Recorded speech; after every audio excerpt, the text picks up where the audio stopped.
আমরা প্রয়োজনে আন্দোলনে যাব এবং সেটা কঠোর আন্দোলনে যাব। আবারও স্বৈরাচার বা স্বৈরাচারের দূষণটা ফিরে আসুক।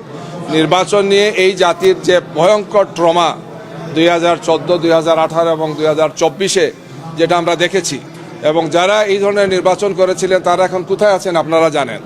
আমরা আশা করব না, প্রত্যাশা করব না যে এই নির্বাচন কমিশনকেও এই ধরনের পরিণতি যাতে তাদেরকে ভোগ করতে না হয়। আমরা খুব আশ্চর্য লক্ষ্য করছি যে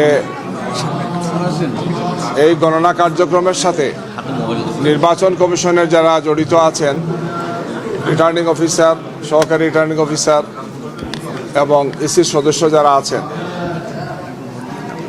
নির্বাচনের ফলাফল ঘোষণার ক্ষেত্রে তারা অস্বাভাবিকভাবে কিছু কিছু ক্ষেত্রে বিলম্ব করছেন। আমাদের শীর্ষ নেতৃবৃন্দের আসনগুলোতে আমরা এজেন্ট যারা ছিলেন সেই সমস্ত এজেন্টদের কাছ থেকে আমরা যে সিটটা পেয়েছি, সেই সিট অনুযায়ী এটা 8টা থেকে 9টার মধ্যেই রেজাল্ট বা তার ফলাফল ঘোষণা করার কথা, কিন্তু সেটা এখনো হয় নাই। কোনো কোনো আসনে এটা হয়েছে যে আসনে যে সিটে স্বাক্ষর দিয়েছেন প্রথম সেখানকার রিটার্নিং অফিসার বা তার কর্মকর্তারা, কিছু সময় পরে সেটা চেঞ্জ করেছে। ঢাকা 17 আসনে এই ধরনের ঘটনা ঘটেছে। কমপক্ষে 8টি সিটে এই ধরনের তারা পরিবর্তন করেছেন, ওভাররাইটিং করেছেন। কেন চেঞ্জ করেছেন? বলেছেন যে একটু ভুল হয়ে গেছে, এটা সংশোধন করতে হবে।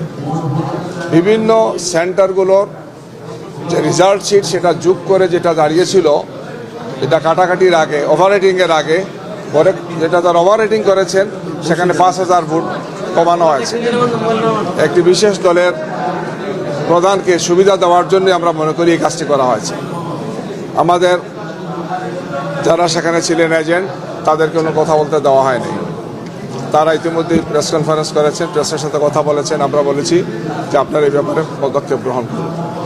ঢাকার প্রায় সবগুলো আসনে আমাদের যারা আছেন, অর্থাৎ জামাত ইসলামী এবং আমাদের 11 দলীয় নির্বাচনী ঐক্যে সবার রেজাল্টটা দিতে এই ধরনের গড়িমসি করা হচ্ছে। আপনাদের পাশে ঢাকা 15 আমাদের সম্মানিত আমিরে জামাত ডাক্তার শফিকুর রহমান, এই আসনে তিনি নির্বাচন করেছেন, আপনারা জানেন। 3 লক্ষর চেয়ে একটু বেশি ভোটার, 129টা সেন্টার, অনেক বড় বড় আসনের তড়িৎ গতিতে রেজাল্ট দেওয়া হয়েছে। এটা এখনো দেওয়া হয়নি। ইতিমধ্যে আরেক প্রার্থী বলছেন যে তিনি পাশ করেছেন, যেখানে কমপক্ষে 20,000-এর চেয়ে বেশি ভোটে আমরা এগিয়ে আছি। আমাদের কাছে মনে হচ্ছে যে একটি বিশেষ দলকে সুবিধা দেওয়ার জন্য নির্বাচন কমিশন এবং তার সাথে যারা সম্পৃক্ত আছেন তারা এটার সাথে ষড়যন্ত্রমূলকভাবে তারা জড়িত আছেন। একই অবস্থা আমাদের 11 দলের অন্যান্য শীর্ষ নেতৃবৃন্দ যারা আছেন তাদের প্রত্যেকের আসনে। সারা দেশের আসনগুলো নিয়ে আমরা পর্যবেক্ষণ করেছি, পর্যালোচনা করেছি। একই ধরনের চক্রান্ত এবং ষড়যন্ত্রের গন্ধ আমরা দেখতে পাচ্ছি। আমরা মনে করি যে ফেসিবাদের বিরুদ্ধে, স্বৈরশাসনের বিরুদ্ধে এই জাতি সংগ্রাম করেছে, রক্ত দিয়েছে। 1400 শহীদ হয়েছেন, আরও অনেকেই এর আগে শহীদ হয়েছেন।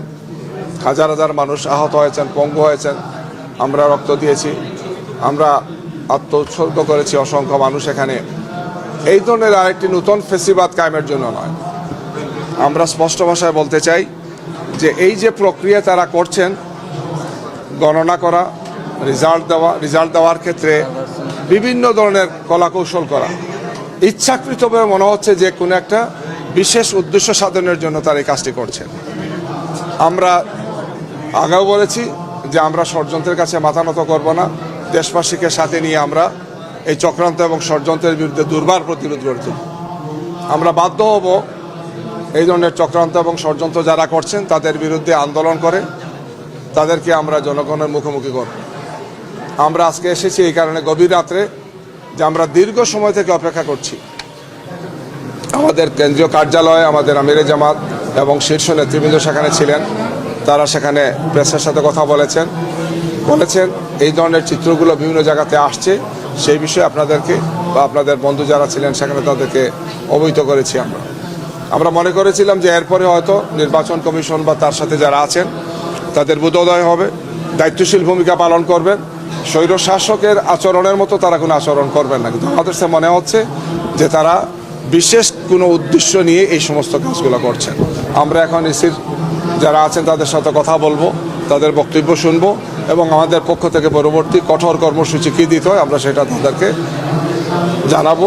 আমাদের শীর্ষ নেতৃবৃন্দের সাথে আমরা আলোচনা করেছি, আমরা আবারও আলোচনা করব, তাদের সাথে আলোচনা করে পরবর্তীতে আপনাদেরকে জানাবো। ধন্যবাদ আপনাদেরকে। দুই দল মুখোমুখি হয়েছিল, আমরা দেখছিলাম রাস্তায়, এবং পরবর্তীতে দেখলাম সেখানে ঢাকার সবগুলো আসন নিয়ে এই ধরনের সমস্যা হচ্ছে এবং সেই সমস্ত আসন থেকে আসনের সাথে যারা দায়িত্বে আছেন, আসন পরিচালক বা সচিব বা প্রার্থী, তারা এই সমস্ত বিষয়ে আইনি পদক্ষেপ নেওয়ার জন্য তারা অলরেডি প্রস্তুতি নিয়েছেন, কেউ কেউ সে পদক্ষেপগুলো নিয়েছেন।